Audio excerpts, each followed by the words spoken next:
సంతానలేమి సమస్యకు చక్కటి పరిష్కారం చూపిస్తున్న Ria fertility test baby center CN hospital Kurnool. ఎగువన కురుస్తున్న వర్షాలకు కర్నూలు జిల్లాలోని హంద్రినీవా నది ఉధృతంగా ప్రవహిస్తోంది.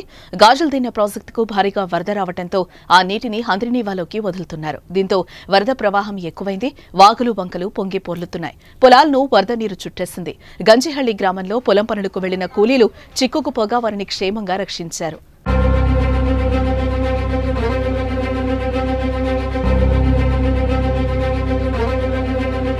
మొత్తం 27 మంది కూలీలు మంగళవారం ఉదయం పొలానికి వెళ్లారు. తిరిగి వచ్చే క్రమంలో ప్రవాహ ఉధృతి గమనించక నీటిలోకి దిగారు.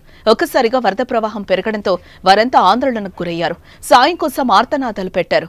రక్షించండి అంటూ వేడుకున్నారు. దీంతో సమాచారం అందుకున్న పోలీసులు రంగంలోకి దిగారు.